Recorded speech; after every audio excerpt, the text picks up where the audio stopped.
अस्सलाम वालेकुम नाजरीन, एक बार फिर तो टीम फूड की तरफों थोड़ी खिदमत से हाजिर हैं और अभी हम मौजूद अपने ताजमहल में। ताजमहल बोलते अपने कमरे के अंदर जहाँ पे हम फुल टाइम लंबे पैके चील करते हैं। तो उस्ताद जी अज असी करने जे वादू सारे काम। सबसे पहले हमने जाना खाक रूप है लालजी में फ्रेंड को, क्योंकि जैसा आप मामलों को मालूम है कि हमने काला जी के बड़े ऑपरेशन का आगाज किया हुआ है। इस बड़े ऑपरेशन के अंदर गाड़ी के इंटीरियर के अंदर जितना भी बैन का गानशान था हमने सारा का सारा गैप से कर देना है। अभी फिलहाल गाड़ी के अंदर दो ईसीयू लगे हुए हैं, एक इसका ओरिजिनल ईसीयू और साथ में केप्रो V4। इन दो ईसीयूज के साथ साथ हमारी फ्यूल रिलेज हैं और नेट्रस की रिलेज हैं, वो भी सारी सारी पाँव में रोली होती हैं। तो जितना भी बैन का गानशान है हमने सारा का सारा खत्म कर देना है। गाड़ी हमारी दो इश्यूज पे चल रही है, उसमें से हमने खत्म कर देना है। अब हमारी तमाम चीजें हमारा केप्रो V4 कंट्रोल करेगा। उसके साथ साथ हमने गाड़ी के अंदर थोड़ी जी और वेट रिडक्शन करनी है। गाड़ी के जो फालतू सामान है वो हमने सारा का सारा बाहर निकाल देना है। उसके साथ साथ हमने काला जी के लिए नवे रिम्स भी मंगवाए हैं, जो कि मैं आप लोगों को खाक रूप पे जाके दिखाऊंगा। अभी हम गाड़ी की जितनी भी सेटिंग मेटिंग कर रहे हैं सारी की सारी ऐसे गार्डन में होने वाले ऑटो क्रॉस के इवेंट के लिए कर रहे हैं। इंशाल्लाह ये इवेंट रमजान के दूसरे हफ्ते में होगा और इंशाल्लाह हम काला जी के साथ इस इवेंट में शिरकत भी करेंगे। अब जिन लोगों को ऑटो क्रॉस का नहीं पता उनको मैं थोड़ा बहुत एक्सप्लेन कर दूं कि आपके पास एक ट्रैक होता है और उसके ऊपर आपने कोने रख के, वो जो VLC प्लेयर वाली कोने नहीं होती,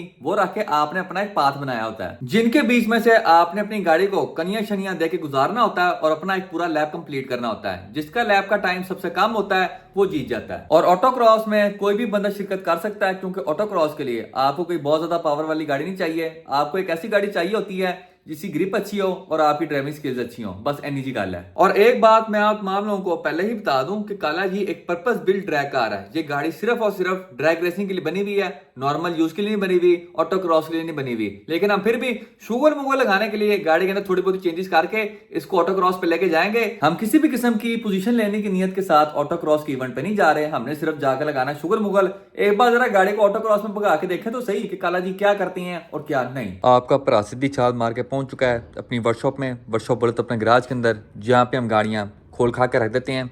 हफ्शी ब्लैक अपने 2 जिंदों वाले कफन के अंदर दफन है।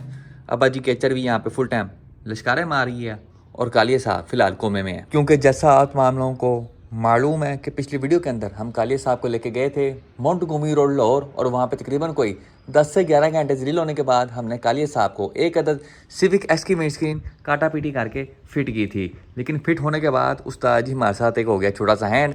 गोले के ऊपर टेप लगाते हुए बंदे ने विंडस्क्रीन के ऊपर थोड़ा बहुत जोर दिया, जिसकी वजह से हमारी जो विंडस्क्रीन थी वो टूट गई थी। आप में से बहुत सारे लोग कह रहे थे कि हाजी साहब अगले बंदे की गलती थी तो आपको उससे पैसे लेने चाहिए थे। तो अगले बंदे ने मुझे कहा था कि भाई मैं आपको पैसे पूरे कर दूंगा, लेकिन आजकल मेरे हालात थोड़े ख़राब हैं, जैसे जैसे मेरे पास पैसे आते रहेंगे मैं साथ साथ आपको पे करता रहूँगा। ये बात सुनने के बाद मैं कहा उस्ताद जी कोई बात नहीं, मट्टी पाओ तो गल मुकाओ। क्योंकि उस्ताद जी सीधी सीधी बात है, मैं कभी सोच भी नहीं सकता था कि मैं इस लायक हूँगा कि मैं अपनी कमाई के साथ एक EF हैश खरीद पाऊंगा। लेकिन अल्लाह ताला ने मुझे तौफीक दी, इस लायक बनाया कि मैं इस गाड़ी को खरीद पाया। तो इसका जो नुकसान है वो भी मैं खुद पूरा कर लूँगा। अगले बंदे से विंडस्क्रीन टूटी, उसको अपनी गलती का एहसास हुआ, उसने कहा कि भाई मैं आपका नुकसान पूरा कर दूंगा, मेरे लिए इतना ही बहुत है, अगले बंदे पे फजूल का बर्डन डालने की जरूरत नहीं। तो आइए बगैर किसी देरी के सीधी एंट्री मारते हैं इन अब्बा जी के HRV विद 16 की एवरेज एंड चिलेसी फॉर यू। सबसे पहले हमेशा की तरह खुलजा सिम सिम हेलो होशिया पहली खुला हुआ fresh keyless entry for you. Keyless entry तो ना आई, हथ नाल एंट्री फॉर यू। गड्डी दे हो गए उस्ताद जी असी which for you start. Petrol की सूरत हाल पे हैं तो उस्ताद जी पेट्रोल नीस्टा। और एक बार फिर हम मौजूद हैं खान क्रू पे लालजी में फ्रेंड कोल, और हमारी तमाम गाड़ियाँ यहाँ पे इंजॉय कर रही हैं। काला जी खान क्रू के बाहर इंजॉय कर रही हैं, रस्टी यहाँ पे बुरके के नीचे इंजॉय कर रही है, और हमारा प्रोजेक्ट ईजी यहाँ पे धूप में सिक्के खा रहा है। लेकिन लालजी में फ्रेंड की 2 विड्स का काम यहाँ पे 240 की स्पीड पे हो रहा है। खान क्रू की टीम ने 2 दिन के अंदर अंदर इस गाड़ी की दुनिया बदल के रख दी है। इस गाड़ी के जितने भी बॉडी पार्ट्स थे हमने सारे के सारे चेंज कर दिए हैं। आप देख सकते हैं इसका फ्रंट बोनट हमने चेंज किया है, दोनों फेंडर्स हमने चेंज किए हैं, चारों दरवाजे हमने चेंज किए हैं, गाड़ी की डिग्गी हमने चेंज की है, इसकी पूरी की पूरी छत भी हमने चेंज की है। लेकिन बाकी गाड़ी जेन्युइन है। पहले इस गाड़ी के अंदर सारी छत लगी हुई थी, लेकिन इस बार हमने इस गाड़ी के अंदर सनरूफ वाली छत फिट की है। अब बहुत सारे लोग जो अपनी गाड़ी के अंदर सनरूफ इंस्टॉल करवाते हैं वो करते क्या हैं कि अपनी जैम छत के अंदर मोहरी करवा के बीच में सनरूफ फिट करवा लेते हैं। लेकिन इस तरीके से सनरूफ फिट करवाने की वजह से आपकी छत होती है वो सारी की सारी खराब हो जाती है।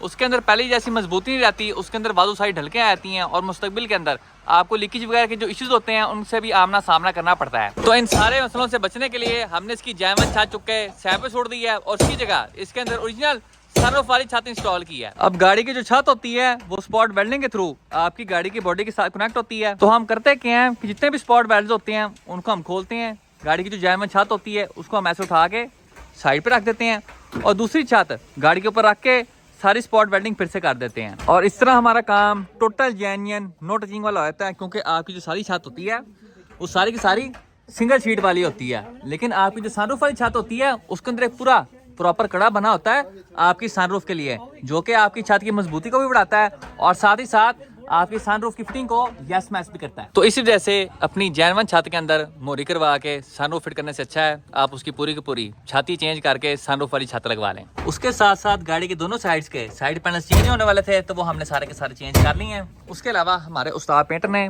गाड़ी की खब्बी साइड के ऊपर पुटीन लगा के उसकी मुजाई शंजाई वाला जो काम शाम है वो भी सारा का सारा खड़का के रख दिया है। ये तुम चेक कर सकते हो। ये हमारा फ्रंट फेंडर है, ये भी तैयार हो चुका है। साइड वाले जो दरवाजे हैं वो भी सारे के सारे तैयार हो चुके हैं खब्बी साइड के। अब इस गाड़ी को पेंट करने के लिए हमारे पास 3 ऑप्शन हैं। ऑप्शन नंबर 1 लाल माल है, ऑप्शन नंबर 2 इलेक्ट्रिक ब्लू और ऑप्शन नंबर 3 सिल्वर रंग। तो आप तमाम लोगों से मेरी गुजारिश है कि कमेंट सेक्शन में मुझे अपनी राय से आगाह करें कि हमें इस गाड़ी को कौन सा रंग करवाना चाहिए। उसके अलावा इस गाड़ी के जो रिम्स हैं उनके भी हमारे पास 2 सेट पड़े हुए हैं। अभी इस गाड़ी को 15 इंच के अंदर TE37 लगे हुए हैं 175 65 15 प्रोफाइल के साथ। एक सेट हमारे पास ये है, दूसरा सेट हमारे पास SSR टाइप C का पड़ा हुआ है। उस्ताद ने यार दीवार पाड़ देनी है फुल। और इसकी प्रोफाइल है उस्ताद जी 195 50 15 की। ये लुक है गाड़ी की TE37 के साथ। तो उस्ताद जी और तेरी है फुल हैवी ड्रिलिंग। और उस्ताद जी ये लुक है गाड़ी की और सीधा ना लो एंज। ये गाड़ी के लुक है SSR टाइप C के साथ। तो आप तमाम लोग कमेंट सेक्शन में बताएं कि गाड़ी TE37 के साथ सोनी लग रही है या फिर SSR टाइप C के साथ। उसके साथ साथ हमने विड्स के लिए इसके काले रंग वाले डोर कार्ड्स मंगवाए हैं। उसके साथ इसका काले रंग वाला रेस्ट भी मंगवाया है और साथ में इसके क्रोम बटन वाली हैंड ब्रेक भी मंगवाई है। आप तमाम लोग देख सकते हैं यहाँ पे लालजी मेरे फ्रेंड ने खतरनाक सामान अपने कमरे के अंदर छुपा के रखा हुआ है। सबसे पहले हम शुरुआत करते हैं टीकों के साथ। तो जो छोटे बच्चे हमें तंग करते हैं उनके लिए हमने छोटा टीका रखा हुआ है और जो बड़े बच्चे तंग करते हैं उनके लिए हमने बड़े टीके रखे हुए हैं। ये उस्ताद जी होती है चीट नॉस। ये जब आपने छुपा के नेटर्स लगानी होती ना तो इस छोटे सिलेंडर का इस्तेमाल करते हैं। इसको आप डैशबोर्ड के पीछे भी छुपा सकते हैं, उसके अलावा फेंडर के नीचे भी छुपा सकते हैं। ये नाइटर सिलेंडर है, ये दोनों इसके सॉलिनोइड्स हैं, एक नाइट्रस का है दूसरा फ्यूल का है। नाइट्रस किट के साथ यहाँ पे AEM के वाइड बैंड पड़े हुए हैं जो कि आपको आपकी गाड़ी के AFR बताते हैं। AFR बोले तो जी एयर फ्यूल रेशो। उसके साथ यहाँ पे ट्विन प्लेट क्लच पड़ा हुआ है। इस रजिस्टर के पीछे एक अदद के ट्यून का प्ले शिफ्टर भी पड़ा हुआ है, एक यहाँ पे पड़ा है दूसरा यहाँ पे पड़ा हुआ है। इसके ऊपर देखें तो आपको स्कंक 2 अल्ट्रा नजर आता है स्पेसर के साथ। उसके अलावा थोड़ा और ऊपर जाएं तो ये स्कंक 2 प्रो सीरीज की इंटेक मैनिफोल्ड हैं, 2 ये पड़े हुए हैं, एक वहाँ पे है। और साथ में इन इंटेक मैनिफोल्ड्स के लिए आफ्टर मार्केट थ्रॉटल बॉडीज भी अवेलेबल हैं। ये अलमारी वाली चीज़ों के बाद अगर हम इस डिग्गी के पीछे झांकी मारें तो आप देख सकते हैं यहाँ पे के टर्बो का सामान पड़ा हुआ है। ये इंटरकूलर की पाइपिंग है, ये इंटरकूलर है, इस तरह टर्बो है, एग्जॉस्ट मैनिफोल्ड तैनात वेलोसिटी स्टैक। यहाँ पे लाला जी मेरे फ्रेंड ने अपनी गाड़ी के लिए एक बहुत खूबसूरत चीज़ छुपा के रखी हुई है। ये उस्ताद जी ओरिजिनल रेगा मास्टर है, मेड इन रशिया। अगर आपको इसके पिछवाड़ी की झांकी कराऊं तो आप देख सकते हैं इसके पीछे मेड इन रशिया लिखा हुआ है। ये 2.5 किलो का रिम है और उस्ताद जी हद से ज़्यादा लाइट वेट है। और इन रिम्स के साथ अभी तक इसकी ओरिजिनल नोजल लगी हुई है। और ये था लाल मेरे फ्रेंड के खुफिया सामान का एक छोटा सा गेड़ा। उस्ताद जी यहाँ पे जितनी भी गाड़ियाँ खड़ी हुई हैं इनको हमने अभी आगे पीछे करना है। सबसे पहले ये जो रैगला खड़ा है इसको हमने चुक के यहाँ पे लेके आना है। काला जी को चुक के हमने रिबॉन की जगह पे लेके जाना है और रिबॉन को चुक के हमने काला जी की जगह पे लेके आना है। काला जी को इस नुकर में वाड़ के इसका जो काम शाम है उसका आगाज करते हैं। ए उस्ताद जी यहाँ पे जितनी भी गाड़ियाँ थी सारी की सारी हमने आगे पीछे कर दी हैं। HRV यहाँ पे इंजॉयस कर रही है। काला जी को हमने अंदर घुसा दिया है, रिबॉन चुके हमने अंदर कर दिया है। KE70 हमने उठा के अंदर फेंक दिए। देख रहे हैं आप काले रंग की ये KE70 है। और जरियाब रेसर की 2016 टाइप R 21 यहाँ पे खड़ी हुई है जिसको इसने अभी फ्रेश होंडा अकॉर्ड के रिम ठोके हैं। ये चेक करो जी, लुकिंग वेरी नाइस। अब इससे पहले कि कोई बंदा अपनी गाड़ी के ऊपर ये लगाने का सोचे तो आप लोगों को पहले ही दिखा दूं कि इस गाड़ी को 5 नट वाली हब्बें लगी हुई हैं जिसकी वजह से रिम्स इस गाड़ी के ऊपर फिट हो पाए हैं। काला जी के जो काम शाम है उनकी इंशाल्लाह हम कल शुरुआत करेंगे। अभी फिलहाल हमने काला जी के लिए यहाँ पे तोते रंग के अंदर रिम्स मंगवाए हैं, वो भी 15 इंच के बीच।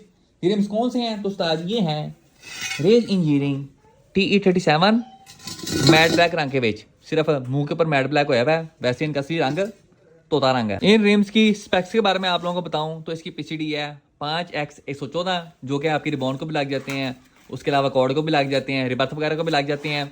रिम की चौड़ाई के बारे में बात करें तो इनकी चौड़ाई 7 JJ है और ये लाइट वेट रिम्स हैं। अब रिबर्थ के लिए हमने 15 इंच के अंदर रिम्स क्यों मंगवाए हैं, क्योंकि हमारे पास जितने भी स्लिक्स हैं सारे के सारे 15 इंच के अंदर हैं। हमारे टोयो प्रॉक्सी R888 हैं 255 50 15 के, वो भी 15 इंच वाले हैं। उसके अलावा हमारे नीटो हैं 225 45 15 वाले, वो भी सारे के सारे 15 इंच वाले हैं। हमारे पास जितने भी स्लिक्स हैं सारे के सारे 15 इंच के अंदर है। इस वजह से हमने काला जी के लिए 15 इंच वाले रिम्स मंगाए हैं और ये कंप्लीट सेट है। पहले हम आगे 2 15 इंच के रिम्स लगाते थे और पीछे 17 इंच के, लेकिन इस बार हमने टोटल सेट मंगवाया 15 इंच वाले रिम्स का। एक ये पड़ा हुआ है, बाकी 3 उस्ताद जी ये पड़े हुए हैं। तो अगर आप में से किसी बंदे को किसी भी किस्म के रिम्स या टायर्स चाहिए तो आप लैंड परफॉर्मेंस वालों से कॉन्टैक्ट कर सकते हैं। अभी फिलहाल हम वापस जा रहे हैं अपने ताजमहल। इंशाल्लाह कल सुबह सवेरे early in the morning Khan group पे आके काला जी के जो वायरिंग के काम शाम है हम उनका आगाज कर देंगे। आपका भरा सुबह सवेरे अर्ली इन द मॉर्निंग पहुंच चुका है खान ग्रुप पे लाज में फ्रेंड कोल, और आज हमारे आने से पहले ही ताहिर भाई टकटक वायरिंग एक्सपर्ट ने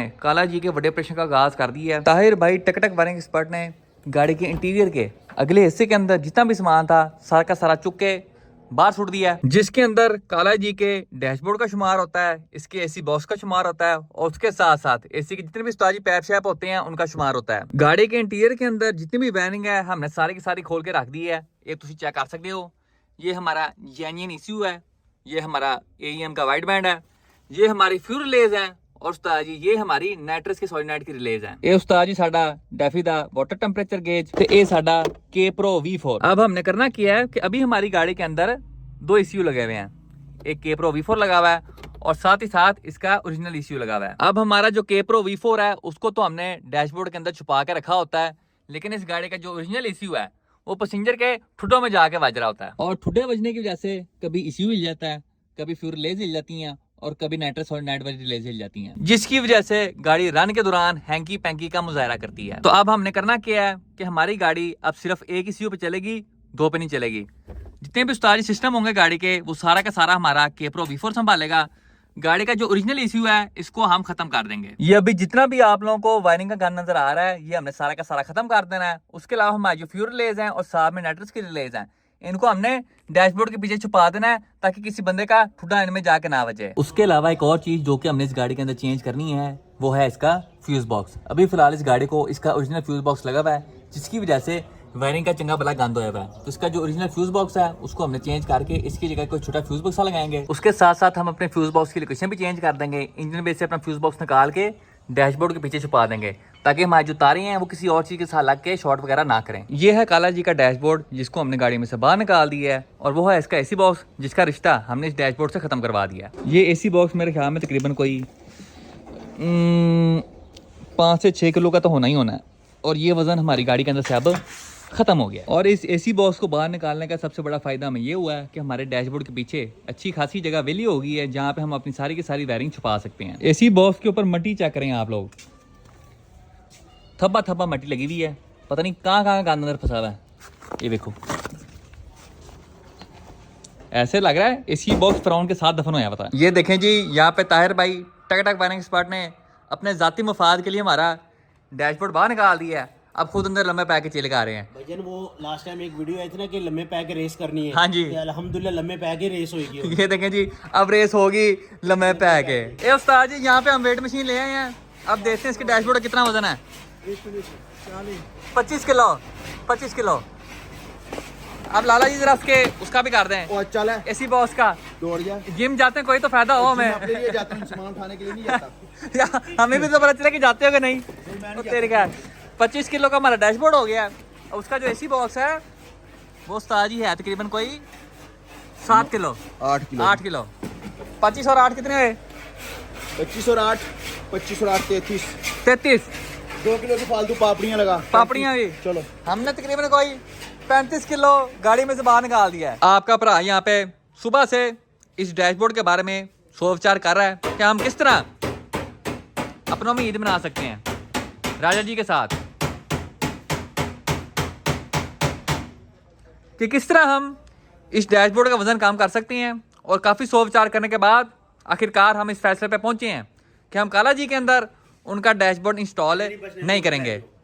कहने नहीं बचना, हम लाहौर में ही मौजूद हैं खान क्रू पे लाजिम फ्रेंड को। लेकिन इस डैशबोर्ड के अंदर 4-5 चीज़ें ऐसी हैं जो कि हमें चाहिए, जिसके अंदर सबसे पहले इसके आरपीएम मीटर का शुमार होता है, उसके बाद इसकी नाइट्रस वाली लाइट का शुमार होता है, साथ में हमारे नाकामीची के एंड्रॉयड पैनल का शुमार होता है, और साथ ही साथ इस डैशबोर्ड की बंदूक का भी शुमार होता है। अब ये बंदूक के पिस्तौल से तौल नहीं है, बल्कि बंदूक उसको कहते हैं जिसके ऊपर जाके आपका स्टीयरिंग फिट होता है। ये आपको लोहे की पतरी नजर आ रही है ये, और साथ में इतना बड़ा लोहे का डंडा नजर आ रहा है, इसको हम कहते हैं डैशबोर्ड की बंदूक। इस डैशबोर्ड की हमने बंदूक फिट करनी है, साथ में इसका आरपीएम मीटर फिट करना है, साथ में अपनी नाइट्रस की लाइट फिट करनी है, और अपने नाकामीची का एंड्रॉयड पैनल फिट करना है। उसके अलावा जितना भी डैशबोर्ड आप लोगों को नजर आ रहा है, सारा का सारा हमने काला जी के अंदर से गैप से कर देना है। इसकी बंदूक के ऊपर हम फिट करेंगे इसका आरपीएम मीटर, और उस आरपीएम मीटर के ऊपर हम इसका नाकामीची वाला एंड्रॉयड पैनल फिट करेंगे, जिसके अंदर इसकी तमाम चीज़ें शो हो रही होंगी। और इन तमाम चीज़ों को डैशबोर्ड के बगैर फिट करने के लिए राजा जी डेंटर इन तमाम चीज़ों की कस्टम मेड फिटिंग बनाएंगे। अब ये वो चीज़ें जो मैंने सोची हैं, एक्सपर्ट ओपिनियन के लिए हम ताहिर भाई टक वायरिंग एक्सपर्ट से मशवरा लेंगे। 4 पॉइंट बताएं जी, कैसा महसूस कर रहे हैं आप मेरी बातें सुन के? दिल गार्डन हो गया। हो जाएगा काम? नहीं, इंशाल्लाह इस जितना वेट कम कर सकते हैं करेंगे इंशाल्लाह। नहीं अपना किला चल गया। नहीं, लोग कर रहे हैं ना, ये बड़ी बात है। अब अपना बाद में सोचेंगे, पहले दूसरों का सोचते हैं। पहले दूसरों का सोचते हैं। बहुत अच्छे इंसान है दिल से।